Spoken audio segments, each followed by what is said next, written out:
session for day two. Second session for day two for the Head Start 2023 starting. So we have Dr. Abraham Owoseni teaching us on a survival skill in a dynamic economy. Good evening, sir. You have the floor, sir. Hello, good evening, everyone. Good evening, Okay, sir. good evening. I think let's take your profile first, sir, before you begin. Thank you very much, sir. Okay, thank you. Okay, Olarunke, please, the profile. Are you ready? Yes, I am. Okay, please share the profile.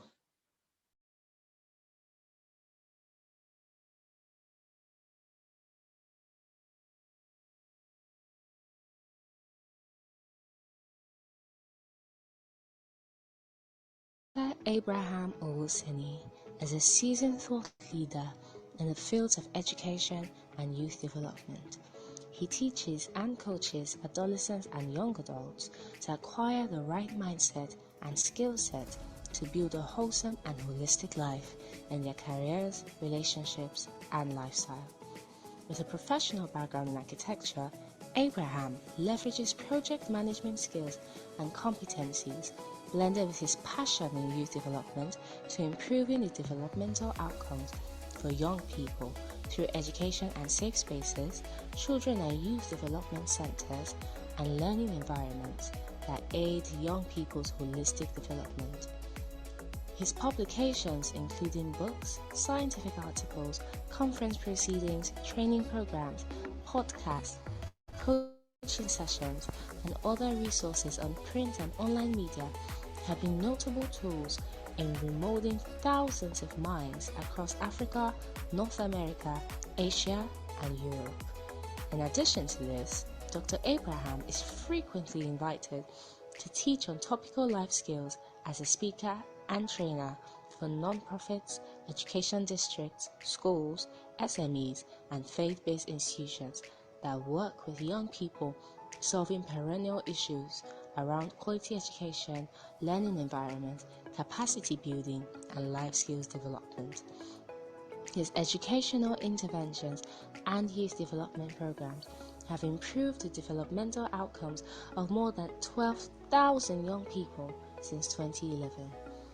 Dr. Abraham serves on the faculty at Covenant University, Nigeria, where he contributes to raising a new generation of leaders. Based on the impact of his work, he has been a recipient of many awards, such as the Outstanding Education Supporting Individual Award, Outstanding Recognition Award for Contribution to Youth and Human Development, Social Innovators Award, and other academic and service awards. Members of Leaders Fort Company, I hope you are glad to welcome Dr. Abraham Owoseni.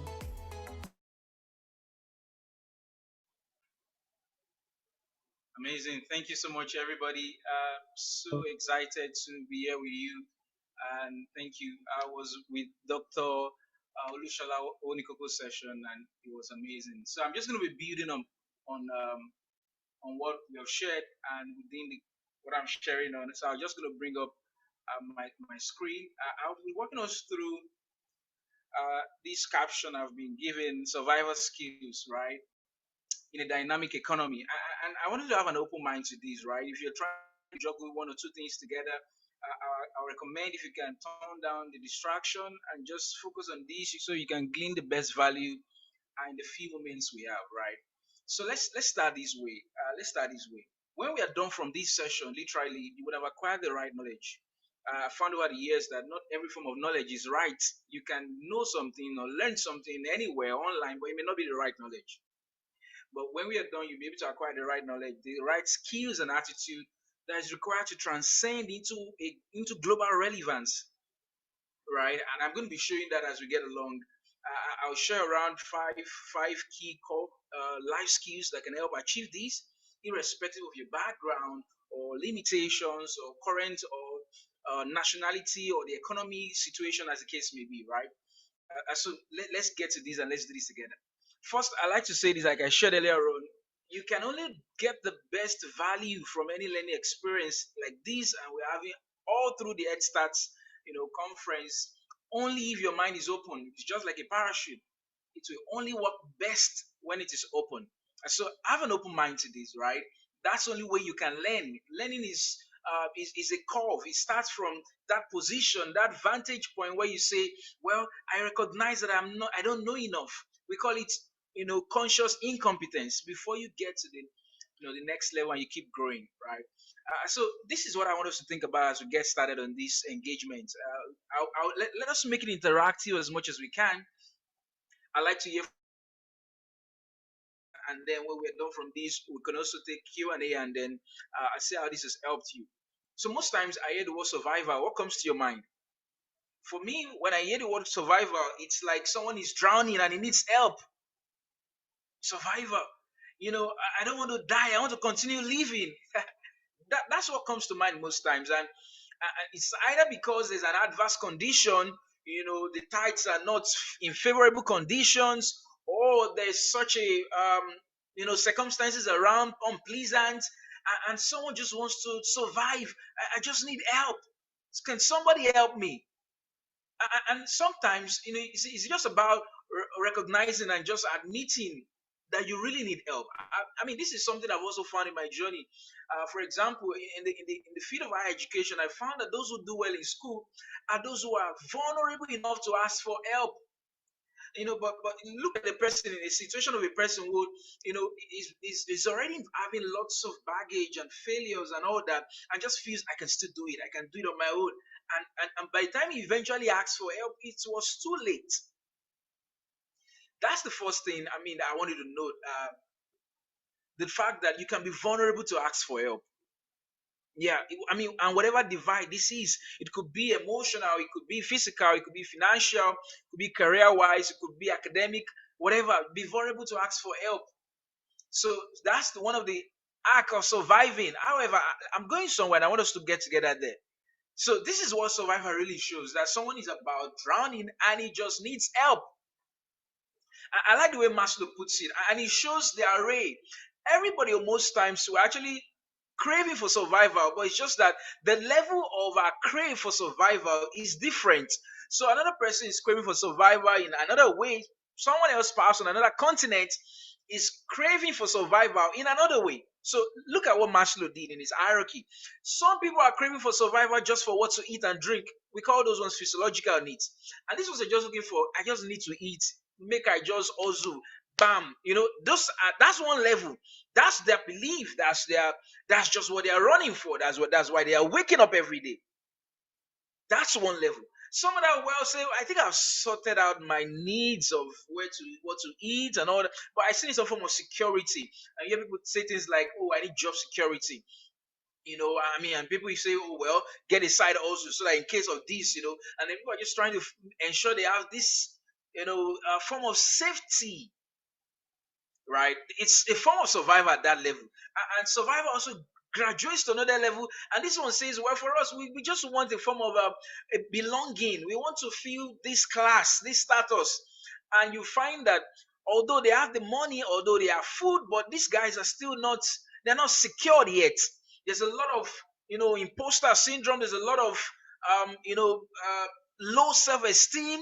They just still want to be amongst. So because of that, they're trying to show different things off. They're trying to, in a bid that perhaps to give me the feeling of accomplishment.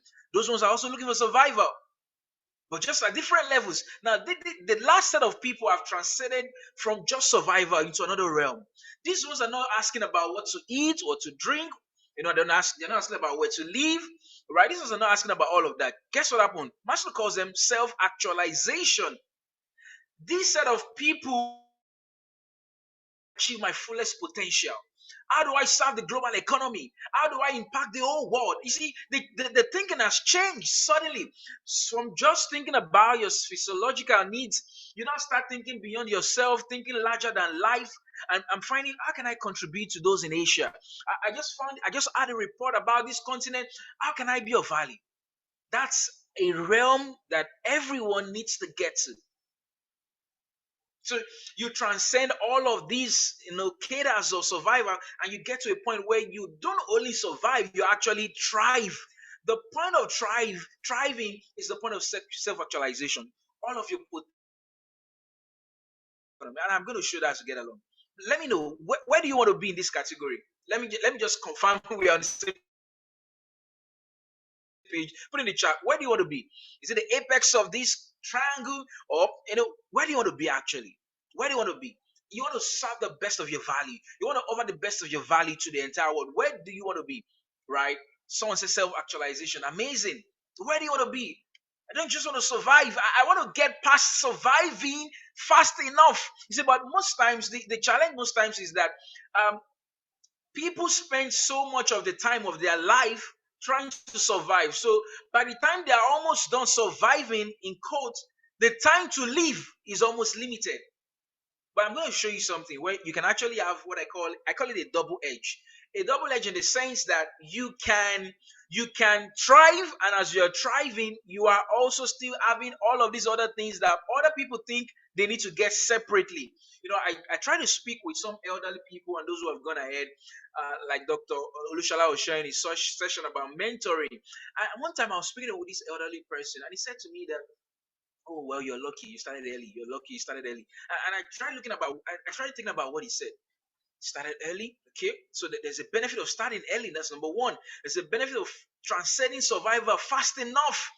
And I had this mentor one time again. I met sometimes back, and I was sharing some things with him. We were having this conversation, and he said, "Wow, you started your career the right way." I said, "What do you mean, sir?" He said, "Well, other people would have started this way, but you started in the reverse of the way." Amazing. You can actually achieve both win-win situation whereby you're not just surviving, you're actually thriving. This is where everyone needs to be. Let's look at a fish, for example. A fish cannot live on land. It lives in water. I mean, everybody knows that. However, you can bring it to the land, it can survive for a while, but that survival is to struggle, struggle. Eventually, it may likely die. So that's the pitfall of surviving. Why survive alone when you can thrive? I mean, the fish is meant to be in water, but it was brought to the land and it's still alive, but it's just surviving. It's just striving, trying to get the headway, trying to still get oxygen and all of that. And so before you know it, sooner or later, the fish dies. Else, it's returned back to its water. That's when it can continue living. What do we call that water in a real sense? We call it habitat. I'm going to be sharing something about habitat shortly, because this is where we can actually thrive. This is where we can get to the apex of what Maxwell was sharing, of self-actualization, where you are in your habitat. That is where you can add value to the global economy. That is where you are not seen as a disadvantage. That is where you see yourself as a plus to the world. You don't see yourself based on some demographic classification. When you are in your habitat, that's when that happens. Again, look at the word thrive. I want us to break this down. When you look at this construct called thrive, thrive talks about the fact that I want to grow. Watch this carefully. I want to develop, right? Not just developing anyhow. I want to develop well. It's literally I'm flourishing. How to prosper.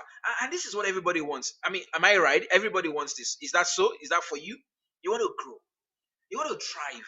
You want to add your value to the global economy.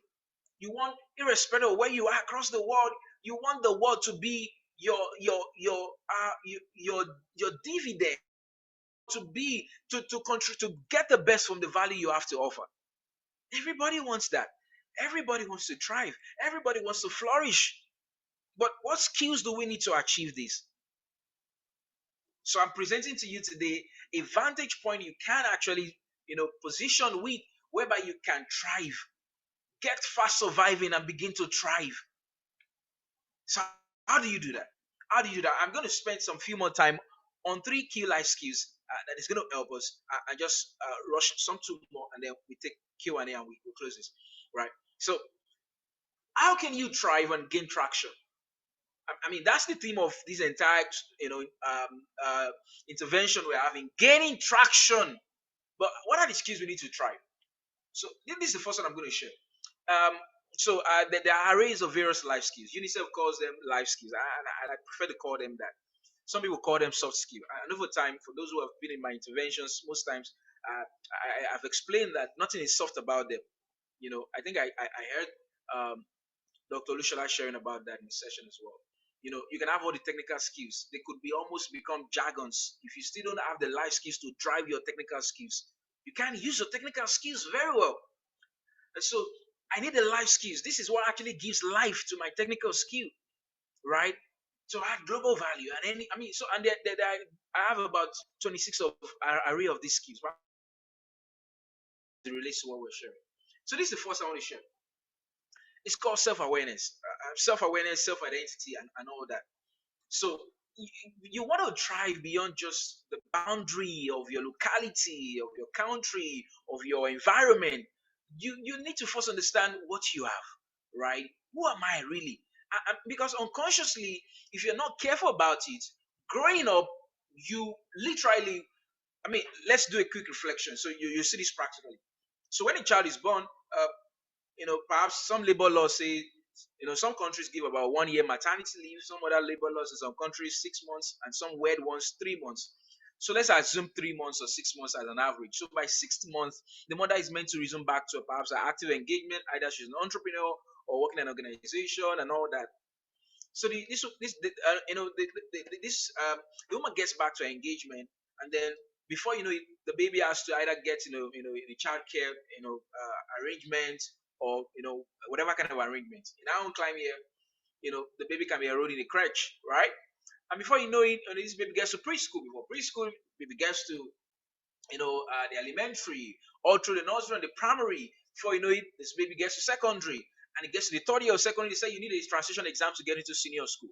We say, okay, no problem. And mom and dad, encourages you to take it. You get a transition exam, you get into senior school. Before you know it, 3 years down the line, you're done with the senior school. Next thing they say, what's the next thing they say? Someone help me the chart. This trajectory I'm painting. Before you know it, next thing they say, well, there's an exam you need to write. If you want to school, in your country, you need to write this. If you want to school in another country, you can write this exam. Whichever one you pick, you write this, senior certificate examination, and that qualifies you to get admitted in the higher education, right? You get into higher institution, and then they just say, well, just pass, get a good grade, because the world of work requires you to have a good grade. And because of that, you just read, you cram, you pour it, and then, before you know it again, you're out of school. When you're out of the high school, institution, they say you need to serve your country. It's a statutory rule if you want to engage in government or private sector. Okay, well, let's get engaged in, and you do that. When you're done with all of that, they say, what's the next thing? They say, get a job, send your CV everywhere. You do that, and then gradually you're losing meaning out of it. And you do that again, you get a job, and you've been doing this job, and they just say, well, pay the bills. And then you pay the bills, start paying the bills. They say, well, you need to settle down, as they say in code. You try to settle down. You say, okay, well, yeah, so raise children. You raise children. You say, okay, let them raise you back. And then, they say, buy asset, build your portfolio and all that. And then all through that race, as it were, you found that I've not actually had the time to stop and think.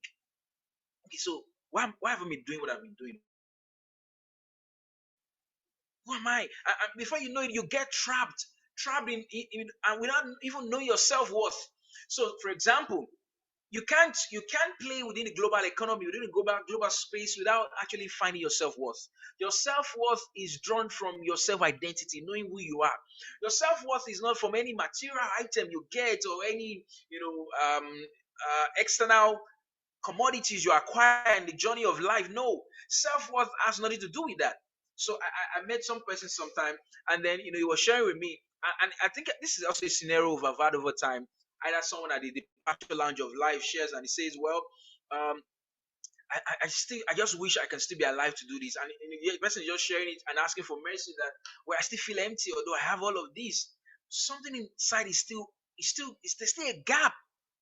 So let me ask you some questions. Socrates says this way, and he says, man, know thyself. Nobody can know you for you. I'm going to say that again. Nobody can know you for you. Nobody, not even your closest friend, not even your parents. So I was sharing with some bunch of young people earlier, and I said, most times parents try to plan our lives in code because we didn't show any maturity that we even had a plan, or we found any major plan for our lives, that we even knew anything about our lives. So we were clueless. So in a bit of helping us, they try to tell you, okay, after school, do this. To some extent, they even tell you who to get married to. But look at it. Know yourself. It's a task you can do alone yourself. Only you can do that. So it's not about comparing yourself with some other people. And some people tell as a joke, they say, I want to be like you when I grow up. I mean, don't joke with that. I don't want to be like anybody. Be you. We're gonna miss you in the global scape if we don't have you. Why do you want to be like anybody? We want to be you are so unique in yourself that if you're not you, the ecosystem will be imbalanced. So be your best self. Don't be anybody. Yes, we can get inspired from people. Yes, we can, get motivation from people, but that does not stop your uniqueness. So it's basic questions to really answer who you are. First, ask yourself really. I mean, do you have this affirmation? For example, who am I? I mean, I have this tape I play in the car when I'm riding. I just have my affirmation I play almost every single day. For example, one of them I say is I'm a king, right? And one of the things about a king is that a king a king has authority over a domain. And this is the first, this is amongst many other things. You want to survive, and like we shared so far, you want to thrive, not just surviving. You're moving so fast, the scale, and you want to thrive in the global economy. But in what sector, in what field are you going to be the king? Every king has an authority over a domain. That's a big influence. So you can't be a king over everywhere. So, for example, you talk about communication today, global communication. Some names pop to the fore. Oh, Mark Zuckerberg. Okay, great. Who else comes to the fore? Someone solved the problem of communication across the world. Why? So, what is going to be your own domain, right? You are a king, but where's your domain? You're not going to be the jack of all. So, for example, you go to my LinkedIn profile. I mean, my domain is explicit. So it's not about, oh, well, I'm just doing X, Y, Z. No, what's your domain? Where are you from, really? Sometimes also having an idea of your source will help you to validate who you are, because if you really know that, it can help you sustain that, right attitude to who you are. So I know I'm a king, and a king also sent me here. And you see, I arrived on here on earth. It was not just by accident. I arrived as I'm not an accident on the earth. Some people over time told me, well, Dr. Abraham, I think, well, my parents, I don't even know my parents till now. I lived in an orphanage home and all that. I mean, whatever the case may be, that everyone that you are on the earth right now, whatever country you were born from, means you didn't arrive by accident. No, you didn't. You didn't. What did you come with? And I'm going to spend some time on this. I think at the third skill I'm going to be sharing. What did you come with? You didn't come empty. John Locke was sharing his theory whereby, well, first when we're born almost like a tabula rasa. But yeah, we have the nature and the nurture, dichotomy. But there's some things you came with by nature, even before you went to school to nurture them. What did you come with? What are those endowments you came with to the earth? Those are skills you can trade in the global economy. I'll share more on that shortly. So you have a number of things you can pride on. You have your talents, you have your personality. What makes you unique? What makes you you? You need to begin to know. I mean, there are lots of personality sites you'll find online. You can make a search of whichever one you find suitable, right? And just try to know more about you. Why? Who am I? I just want to know myself. So that way, you don't try to compare or compete with other people. You just strive in your zone. The fish is just striving, right? I mean, that's one major call, self-awareness. So I want to know more about myself, right? When you find them, most of those kind of personality tools you find, they will describe some more. They're going to ask you some questions. You're going to answer them. When you're done, they're going to tell you more about yourself.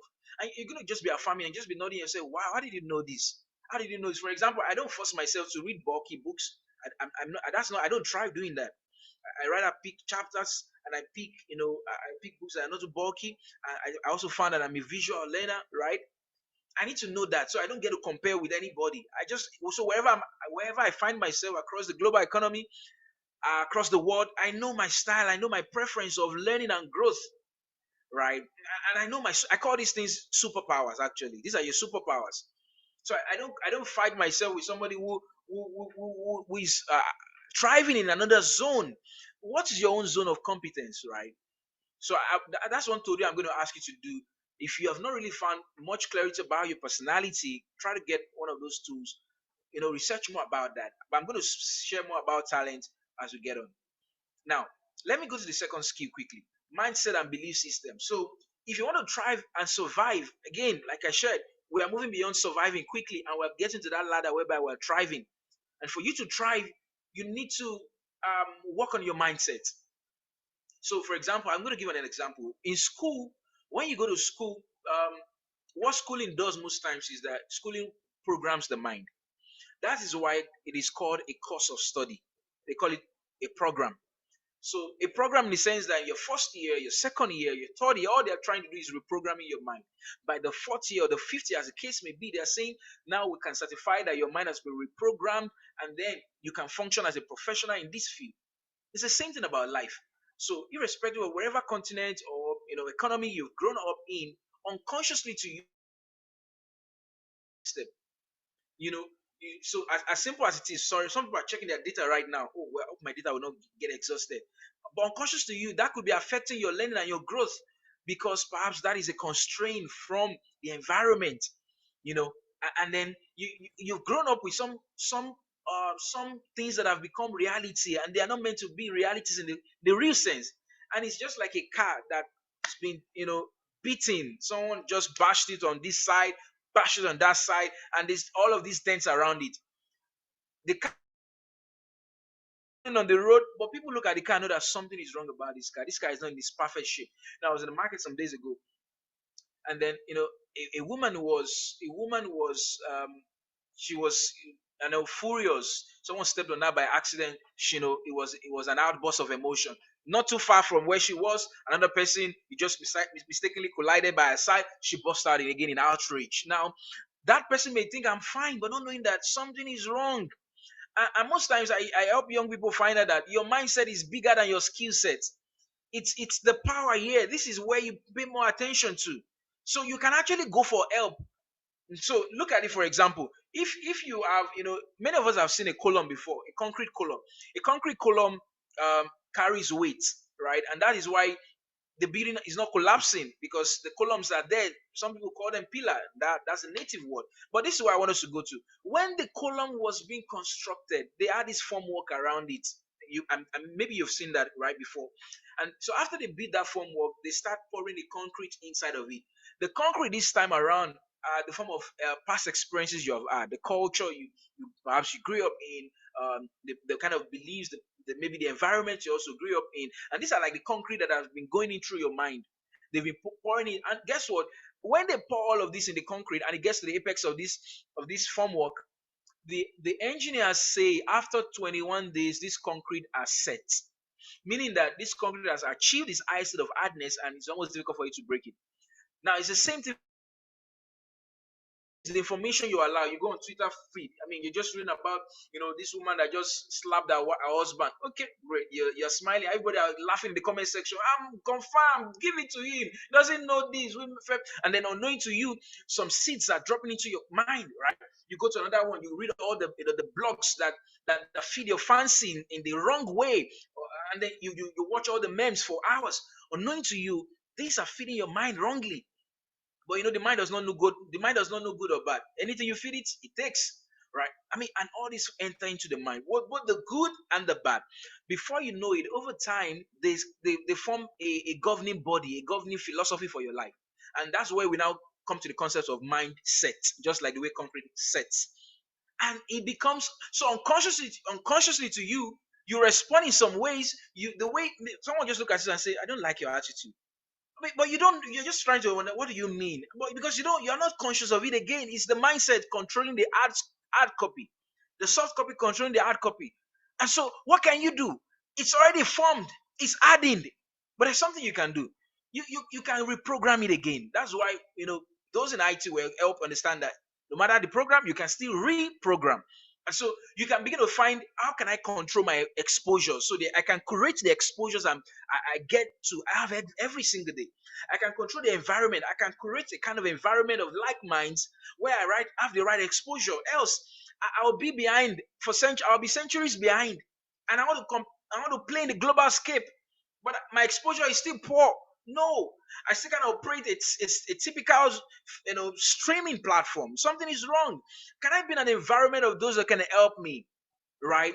Experiences. Can I? Sometimes you do some things not just because you want to do it for doing sake, but I just want to have the experience.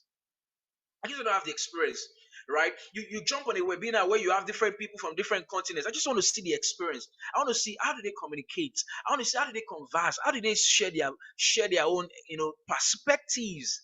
You look at the streets of social media today. You see how there's a lot of you see negativity in mindsets. But if you continue to keep, they will be affecting your own positivity without knowing, right? And then you get to a global platform, and then you carry almost that same mindset along, because you don't know it has now become unconscious. What kind of association do you keep, right? So people join global associations not just because for the fancy of it. People go for global certifications not just for the fancy of it. I need an association of like minds. So what association can you join this year in the field of your domain, right? Like we shared on self-awareness. What environment, who can you reach? Perhaps on LinkedIn, and just share a message about a value you offer, and how perhaps you can share mutual value as well. It's all in the mindset, right? It's all in the mindset. It's all in the mindset. It's a thing of the mind. Sometimes it's caged, but if you can actually deconstruct it with all we've shared earlier on, you can. It's going to be a journey. Definitely, it's not going to happen in one day. It's going to take several days or weeks or months, depending on what has been programmed in it in the first place, right? So we live in a world today whereby young people are so dependent. We call it dependency mindset. I mean, and they say, well, the government has to do something for me. But in the global economy, you need to almost be your government, right? Create, thrive where you stay in places where you can thrive, right? So if I know my habitat is in water, I'll look for water where I can thrive, right? And I mean, and there's a similar one to that, entitlement mindset. I mean, you just say, well, this person must just give it to me. You send a message to somebody and he must reply me. You're not entitled to a reply. No. If the person replies you, most times when I get replies like that, my line of mail goes like this. I say, thank you so much for the time and the attention. Why? Because I was not entitled to it. You may not have replied, and that's fine, right? And this is a part. This third one I want to share is something that affects, especially maybe the third world, right? It's the victim's mindset. I mean, well, and then people just show up poorly. People show up.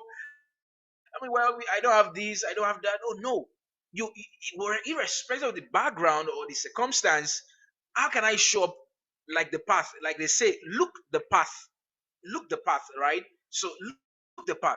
Don't keep to that victim's mindset. Show up strong. Push a mail that someone will read twice and say, sorry, is this person from? Where's this person from? And look again. Oh wow. First time I read a mail from somebody, a close pal. He just returned from a fellowship in the United States, and then he sends me a mail. I read the mail, and I just knew this is not the same person I used to know. Something has changed.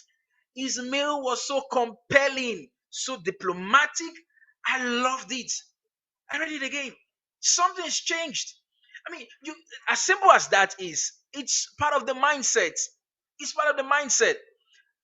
Someone said to me, a high network individual said to me one time, she said, we're in this train, and she said, sometimes there was a person that sent her a mail one time, and then the person made a mistake in the first salutation with her name. And because of that, she didn't read the mail again. As simple as that is, it's part of it. Someone sent a mail to me the other day, and the mail had no body. So, unknown to the person, all the body, he copied the entire body line of words in the subject, and then dumped the attachment. There's a lot we need to begin working from the mind. I'll close this skill with an analogy. So, most times, for example, let's say you have this document, a paper you have printed out, and then you printed it from your computer. You're looking at the different things you've written in the paper.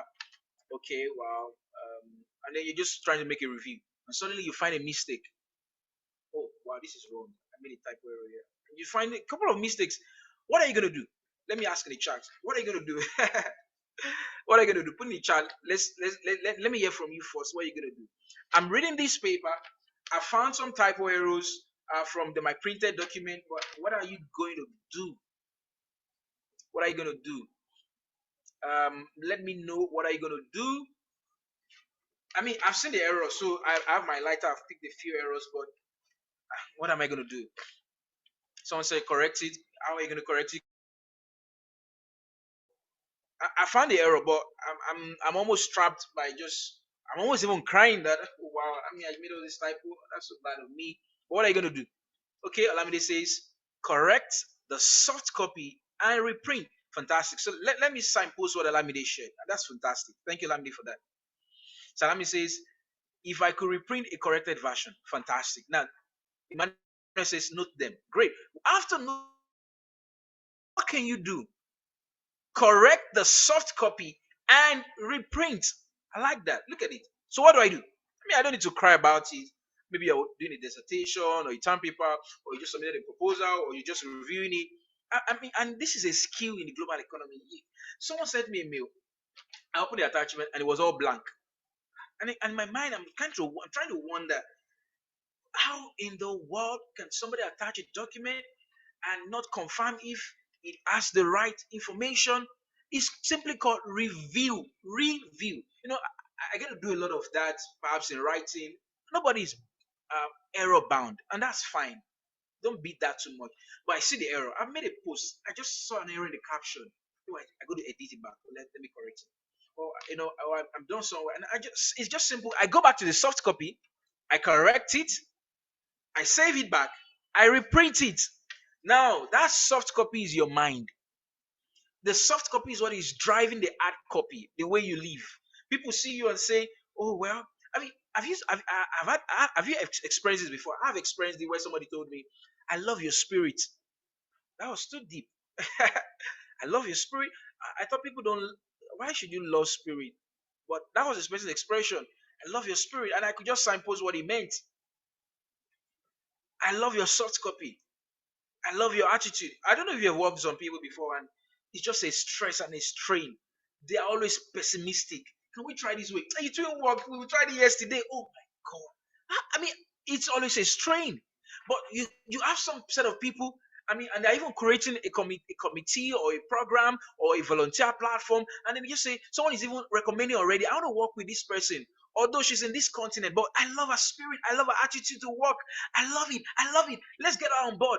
And then unknown to you, I mean, that's actually, it was not even your technical skill that got you there. They just love your mindset. They love your attitude to things. You're always optimistic. You're always going beyond the it's not just the normal generalized, let's just do it like that, how they do it. No, no, no. So every one of us can correct the soft copy if we wish to. Someone points it out to you. Oh, just simply, I mean, just take it as a feedback. Work on it. Go for help if you need help. Get therapy if you need help. Get coaching if you need coaching. And just get the help. Now, I'm going to move quickly to this one and I'm going to round this up. Career development skill. And this is the apex of it. And I think I'm going to share the balance of my sharing on this. Thriving in the global economy requires a new set of skill. Not a new set of skill in that real sense of newness, but it requires a new approach to your career development. So most times, the picture of persons have when talked about career is just the job they have, and then I mean that was just the job I have. I mean that's just what pays my bill and all that. But in my book, The Career Leader and Other Interventions, I've shared about that many times, right? Your career is not just about a job or what you do for a living. It's simply about what problems are you solving, right? And what contributions, what values are you creating from the problem you're solving in the global economy, right? And this is, I'm going to give you a task that I want you to do right now. I want you to ask yourself, write this question down. What problems am I solving in the global economy? Right? I used to, as a coach, I get to coach myself as well, right? So I did this exercise beginning of this year, and I just put up a document, and I just wanted to ask myself again, Abraham, what global problems are you actually solving?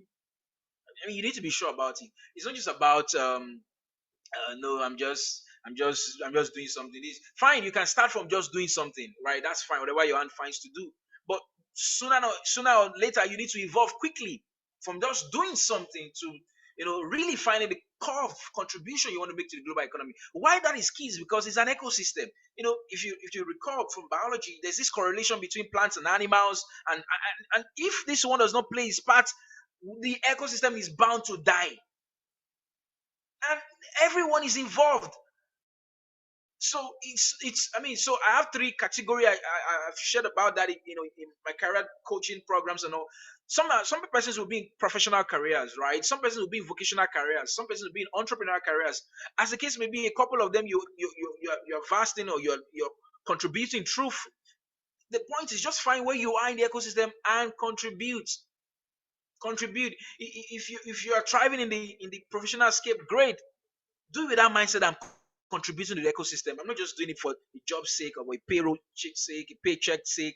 If you're thriving the vocational scape, do it in the global scape. I heard of the story of I think Mayor Tafu, right? You know, the uh, the bespoke suit maker. And he found he said to himself, I'm good in this really, and this is what I want to contribute to the global economy. And he said to himself, okay, great. Where in the world can I learn this in a global scale? In the best way. And I think he went to South Africa then. I'm sure he's had several competencies to this, but that time he went to South Africa to learn about garment making, suit making, and all of that. Think about that for a sec. Yeah, it's as deep as that. So most times, why our contribution is limited to the global economy is because we limit our contribution to a locality. So I can I released a podcast today of my podcast Live Molding Nuggets, right? And my podcast it serves the entire world, right? My coaching programs, I have people sign up from different part of the world. That's the economy we're talking about. Your contribution, everybody can try from it. Everybody can benefit from it. But it starts from you identifying first the problems you are to solve. Like the fish in the habitat. First, where is your habitat? Most times, habitat talks about, in the context of career, habitat talks about the sector of work, right? That sectoral sphere where your influence will be, thick and, felt. For me, it's education and youth development, right? So, where is that for you? Where is that for you? And then you now begin to make contribution. You now begin to make contribution. So I found one of the problems I found is that I call it stunted growth. I found that young people's growth is stunted across the world. And I said to myself, how can I solve this problem? They go to school, they have good grades for majors and minors and all of that, but they are still stunted. It's just like in nutrition. You are living, but you know it when you see a person who is malnourished. So what can we do? And I started evolving solutions that can solve that. So that in itself creates a global solution that the world can benefit from. I found a problem also that people's people's goals are not congruent, and by congruency I mean it's just in a disarray, right? And I found that for example, as a young adult, you want to get started, you want to figure out where you're going to. At the same time, you want to still be able to add value, start beginning to earn. You want to start beginning to make impact, but at the same time, you are thinking about, okay, great, how do I as I get on this mission, and all of that is just a big web. But you set a goal in this one, and then this other area suffers. You set in this, but it's just a disarray. And so I came up with a solution rather than trying to find balance, build harmony. So my life harmony, career harmony, relationship harmony, lifestyle harmony, and it's a global solution to the world.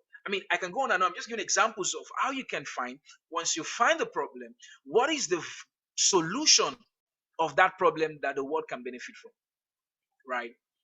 And this is not about hustling. So if the economy perhaps you are in thrives on hustling, you can't actually even thrive by hustling. That's just going to be striving and all of that. And so it's just almost like what they call a rat race. There's no destination. You're just doing it for the sake of the first level in Maslow's hierarchy, which is just physiological needs. No, I've never seen a person who gets to self-actualization in the global economy, making great waves, who say who is just hustling. No, he picks this one today, he picks another one today. I mean, and just no. It's a concerted effort. Imagine you try to heap a pile of sand on this side, on the left side, and then you leave that one. You try heaping a pile of sand again on this right one, and then you leave that one again. Which one is going to grow? Which one is going to have much influence and all that? None of them eventually, because there's no visible, consistent contribution to the global economy. About the value you're adding, and not just the value, consistent value, such that people see your value and they say, wow, we need this value, right? And the way it is today, let me show you this framework. The way it is today, your skill can be a global transferable value across the world. And I'll show you this framework. I call it the gift skill framework. This is how I designed the framework. First, you ask yourself, what are the giftings you have, right? I mean, this is the approach I'm sharing about career development. And maybe I'll just stop here. So feel free, you can put in your question. I may not be able to take the 2 extra skills I want to take because of time. So talk about it this way. And people have always asked me, well, I'm not sure of my gift and all. This is I'll give you an head start to that. Thank God we're in the head start conference, right? So begin with these words. I'm good in, or you start with I'm good at, I'm good with. Most times I'm good with talks about something you're good with, maybe the use of your hands or something like that. I'm good in could be a field, or something like that. I'm good at could be, for example, I'm good at breaking complex things down, right? But I'm good in communicating with such inspiration and energy. I'm good in that. But I'm going to ask myself. I did this exercise the last year. When I did it, I found about 25 or 20 things I'm actually good at, good with. But what I did, because else you're going to be trapped again with confusion. And many people say that, well, I'm multi-talented and all that stuff. This is what you can do. Group these gifts you find similar, group them together. So if you notice now, I did something. I put this from one of the ones I did. I've already grouped 3 things. I grouped number 1, 2, and 3. If you notice, I've grouped 1 and 3 together. I found they were similar, so I grouped them together. Next thing is in a second column, and I'm asking myself, okay, Abraham, what is the recognizable version of this gift I have? What is the globally transferable version of this gift I have? What is the globally rewardable version of this gift I have? I mean, think about it. It could be anything. Someone says, I'm good in planning. Okay, great. But we don't know planning in the global economy. What we know in the global economy could be project management or, project or something like that. That's what we know in the global economy. So you're good in planning. Great. Convert that gift into a transferable version, a globally recognizable version. And that could now mean that you begin to take global certifications such that anybody in the world just know that you're certified in this week, understands that, oh, you actually have this gift. You don't need to talk about it too much. I mean, oh, okay, that means you have this gift. So, because you are not going to have the time to tell everybody, I'm really good at this, I'm good at that.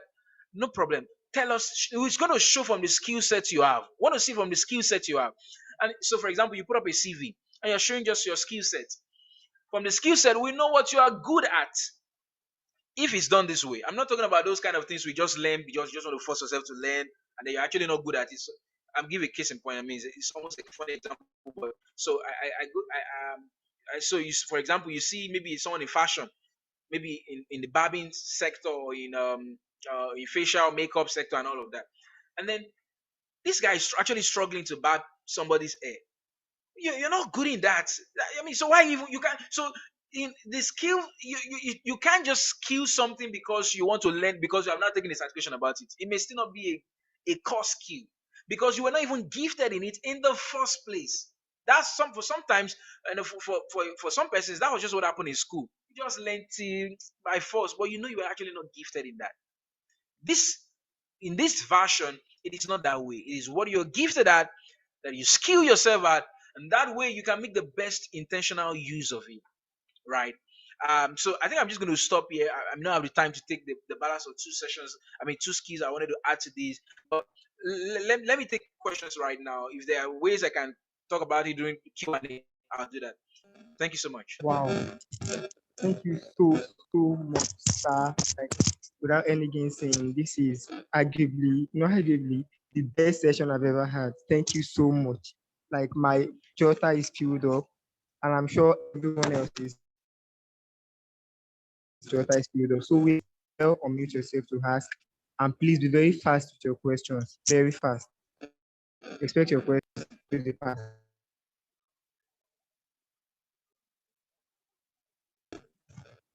You can raise your hand, you can unmute yourself, and you can as well type in the chat box. So, sir, while we're expecting the first question, I would like to ask, you talked about your podcast. I want to ask how we can have access to it, the live modeling budget, sir. Okay, thank you for that. I mean, yeah, it's available on Anchor FM, Spotify, Google.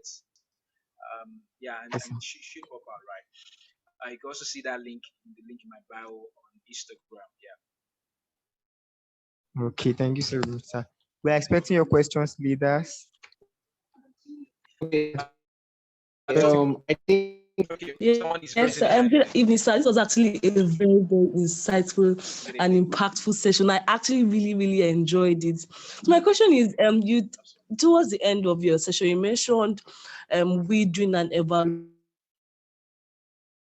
knowing what we are doing. I don't know if you could go by it again, like break it down. You said Precious there. Oh, I think our network logged that out. But then I think I don't have questions. You can just Okay. Yeah, but we're just gonna wait for her to get back. So I'm just to know the questions and take them together. So we can have other questions, right? I have a question too. The question would be if you could talk about the very first sentence you made was about some of your mentors saying that you started well. I understand it's starting early, but what does it mean? So that's two questions, sir. All right, thank you so much. Okay, so let me quickly start from Precious' question. Okay, I think she's back now. Okay, so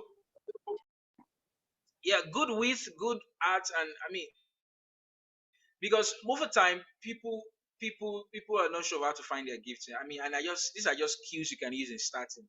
Just ask yourself that, and most times I recommend asking yourself first. You can ask other people, but ask yourself first. Because what you ask other people is meant to be a validation of what you found. So ask yourself first, what am I good in? I mean, it's not something I'm going to do in 5 minutes. I mean, for example, one of the things I'm recommending you do is talking about habits. I'm just digressing now quickly in a second. So you can have a routine every single day whereby you spend about 30 minutes to think or more. So you need to think on it. It's not going to be that kind of ozubozu kind of stuff. So stay on it. What am I good in? Right? Whatever comes to your mind, just write it. Just get it. Journal. Just write. What am I? So I'm good. I mean, I do this exercise almost every year because most times we're not underperforming because we don't know something, but we're underperforming because we're living beyond our capacity. Just imagine that someone has a 50 kVA generator, but it's just what he has in the house doesn't even need a 50 kVA, but he does not know that there's that capacity there. So we underperform because we don't know the capacity we have. So this is actually also even part of self-awareness. So you're asking yourself, you said when you're done asking yourself and you think about it critically, really, look for 5 other people who have known you for about maybe 5 years or more. They must have known you very well. I mean, I'm not just about knowing you because and then you just push a question. Hi there. I just finished the Head Start 2022 gain traction. So I mean, I just want to ask you a question. I know you've known me for a short while. Could you share with me, practically from the interactions we've had, what are the things you think I'm good in? Explain to the person. Not everybody may understand what you're saying. What I'm good in. I thrive doing it. I mean, I even get lost doing it. But explain these words to them. They are simple English words, and then drop that as a message or a conversation, as the case may be. Now begin to harvest responses. Now remember, I said you should have done yours as well. Now begin to correlate what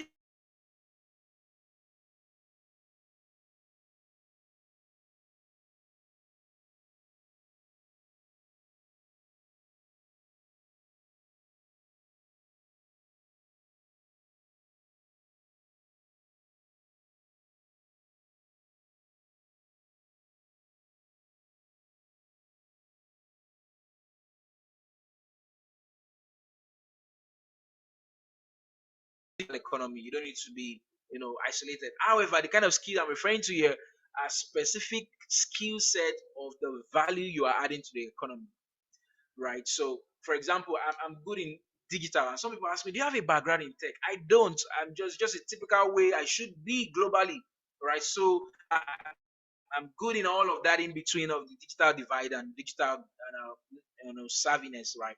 However, my core skill set of the value I'm adding to the global scape and the contribution I'm making, the problems I'm solving at my main core skills. So I now ask myself, when you're done with that, begin to now go for the skill version of all of that. Sometimes you may need you to reschool. Sometimes you may need you to go for a non-formal certification and all that. Look for what you need to get what you want, right? I think that's for Precious question. Then talking about starting well. Well, I mean, let's not take it to how do I put it now? I don't think we should take it to word for word per se. Um, the main thing about starting well, I mean, I may not be able to explain it. It's the symposium discussion on its own, right? But if you go to my YouTube channel, for example, you can just search Ibrahim Owoseni. I have a number of, especially on career, free video trainings you can just glean from. Now, starting well means first that you actually even know where you're going to, and that was, I think, what my mentor was referring to. You don't start a car because you just want to spend 3 hours in traffic. Let me just enjoy the traffic. I landed traffic in VI. Let me just stay there for 10 hours. I mean, I like it. No. Even if you are trapped in traffic, you are still there. You don't leave your car and park it away and take a bike, do you? I'm there because I'm going somewhere. The destination is compelling for me. It's the same thing for career. So you're not just doing the things you're doing, just there's something compelling me. So you're starting, you're building momentum, you're gaining momentum, you are gaining traction. Traction means you have a firm grip. You're gaining traction because the destination is compelling, right? I'll stop there for now. I think I saw someone raising their hand the other time. If you were raising your hand, can you please raise it again? Owoseni would like to take another Good evening. I'm the one. Okay, thank you. Thank you so much, sir, for the wonderful session. Pleasure, my question is, we are mostly told to focus more on our strengths and leave our weaknesses. And like, if you are really good at something, it's better you focus on what you are good at and what other things you are not really good at. You can employ people. But what if you need that area of weakness in your career or in things you want to specialize on? How do you go about Take that again. Take that again. What if you what? What if you need that area of weakness in your career or in the area you want to specialize in life? Okay, well, I mean, I let me assume I get the question, but I'm just going to recap to ensure if I got Okay, it. should I go to the question? Okay, thank you. Please Okay. go ahead. Thank you. Help refine it. Let's see. Talking about the fact that we are being asked to focus on those areas where we have strength in. Okay. Something like that. So she's saying, what if in our careers we need those parts that we are asked to focus on? Did you get it, sir? Okay. Thank you. I think so. Let me attempt that, right? I mean, anybody on the call can contribute to that and could just put on the chat. But now, so this is what I think that question tells us. So, the awareness, for example, let's go back to the first skill set, right? Which is talking about self-awareness. Self-awareness, I mean, like that. Self-awareness does not mean that it's only my strength alone that I get to know about. I also get to know maybe my weaknesses. A typical SWOT analysis can just help in that, right? Now, but beyond all of that, in your career requires your career requires all of you. So I mean, we actually even spend the bulk of our lives in our careers. However, even what you think you are weak in is almost a strength. I don't know how to explain it. For example, let me give you an example using personality. So I think I think I asked something from the session we had in the evening on this as well. So if some people, Dr. Olushola was talking about some people take introverts to mean that you don't talk or something like that. You shouldn't. That's not the case. But an introverted person, is actually not even a weakness. Is a strength for the person. Most times, such a person will be guarded, either in what they say, will be more discreet in their communication, well articulated, example, something like that, right? So Even the things we think we are weak in could be our strength. It's part of our makeup. It's part of it's part of your story. It's part of your whole framework. You're not throwing it away. However, you are leveraging on your strength. I think that's just what I'm going to say on that. But if there are comments, I mean, we can take that as well. Okay, sir. I see a There's question a by. question on the chat. Okay, but was that a bit helpful? I didn't get the name of who asked the question. Um, I Yes, wanted to know sir. if Yes, that was sir. a bit. Thank All right. Okay. Thank you for that. Okay. So I see a question in the chat. Cynthia says, "How do you advance in life when the people around you are not seeing or believing in what you have to offer?" Wow. But you still need them to support you with resources. I mean, that's a very sincere question. Thank you so for that, Cynthia. Yeah, you still need the people around, but they are not. So this is the trajectory to it. You see, um, please, maybe I'll be on the watch out. I'm having a workshop shortly, I think in February, first week of February. Something about metamorphosis I'll be sharing on that, and I'm just going to give you a little glimpse on that here. So our journey in life is such that we're going to evolve, right? What I wanted to share earlier okay, I think let me bring something up to help to answer a question with regard to that. Let me see. Okay. Now, most times in our journey, somebody says, okay, now this is it. So somebody says, well, I'm not good at what I'm doing yet, or I'm just scared if I'm good enough. And then the person is scared to either offer the value, start a business, or get an international partner, or have an international office, or travel to get his certification or an education, as the case may be, because we are trapped in this sort of imposter syndrome, and we're saying I'm not good enough. But this is what I advise people to do, and this is my coaching methodology in that you're not good enough. You think so, but give your present best, because you're still going to evolve. So so I give a typical example. So today now I gave my current best in this session, but this is not going to be my current best tomorrow. By the time you experience me tomorrow, my current best has evolved. So the concept of best is not that best is the end of excellence. It only means that after I'm done with best, I get to the current best. So I keep having my current best. I'm evolving. It's metamorphosis. So you can evolve. So now, if people don't see your value, there's no problem in that. This is the season I'm in. No problem. I understand that's why you need to journey. This is my season. In this season, I'm building my value. I'm in the backside. I'm building momentum, right? And then it's not just about just in the fall. In the fall, right? And so even if they don't recognize the value, right? I mean, I'm building it for myself, and the focus is just on myself. So at a particular season, you're going to recognize that, oh, I need to evolve. Nobody can actually tell you this is time to evolve. It's just like animals, either when they're giving birth to their younger ones, they just know the right time. They know the right time for action. They know the right time for it's some almost somewhat intuitive, right? And so you know when to evolve. So at whatever season you are per time, don't get don't get don't get worried, and don't get scared about it. It's just my season. I mean, other people will say, well, oh, why are you still doing this? But you understand the pitfall is when you don't have an idea of when you are to evolve or where you are to evolve to. A case in point. So somebody starts, maybe an entry level in a role, and that was actually even not the value the person wants to contribute in and all that. It was just something to keep soul and body, like they say. But then, if you come back 10 years and you still meet that person that level, what will you think?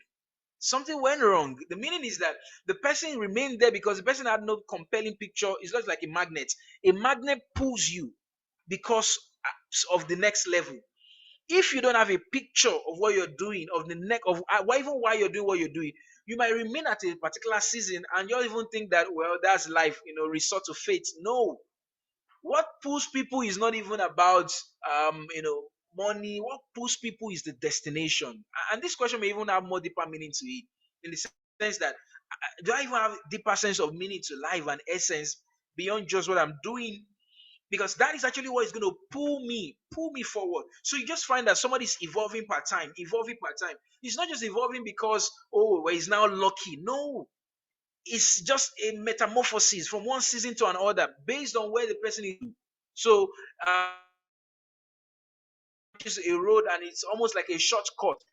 Not knowing that he was going to his house and you followed him. No, but you evolve in your own season part time, right? And so yes, they have the resources to support. Enjoy the season. Is a season. You're still going to soon evolve, but know why you are in that season. A quick case in point: when if you're in school, for example, I tell people, yes, you're in school, no problem, but schooling is for a season with a reason. If someone goes to school without knowing this season, and just it's just whiling away time, slaying with the big boys, chilling with the big boys, and just hanging out, playing in parties. Guess what happens within that and another person?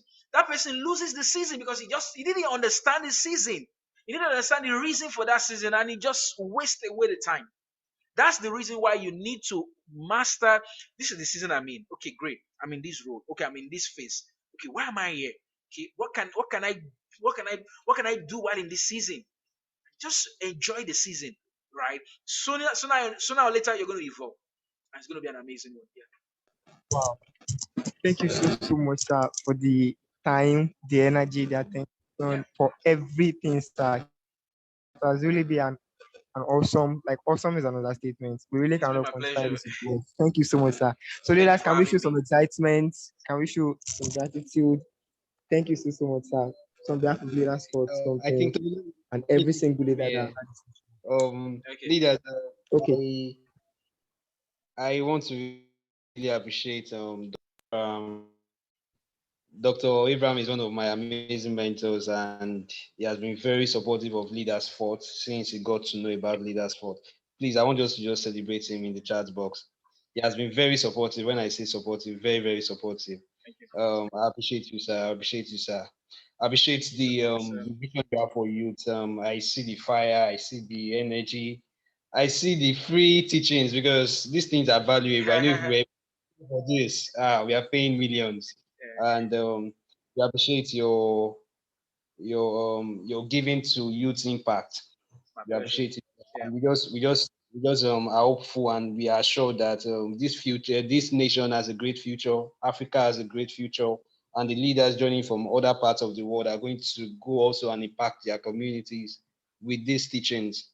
Thank you very much, sir. We appreciate you. Thank thank you so much for all you do. I mean, it's rare to see such platforms like this. Growing up, I didn't have opportunities like this, and for creating all of these experiences, we want to honor you for this, and thank you so much. Right, thank you, and for the rest of the team, thank you. I Yes, wanted to sir. mention. I wanted to mention. Sorry, I just wanted to mention if I could get feedback from how this has helped. I think I've dropped the link in the chat. ibramocean.com/feedback. Let me know if this can help. I also have a free gift on my website. If you go to abrahamocean.com, it's called the Life Harmony Blueprint. You see how you can get that, and that could be of great help to you as well in this journey. Thank you so much for having me once again. Yeah. Yes, sir. Thank you Before very we much, end, sir. I wanted to ask about the workshop, sir. The workshop you said you were going to have on Yes. Okay. I'm gonna share it on my social media as well. I'm gonna share it on my email list. So anyone you are in, you get to see it as well.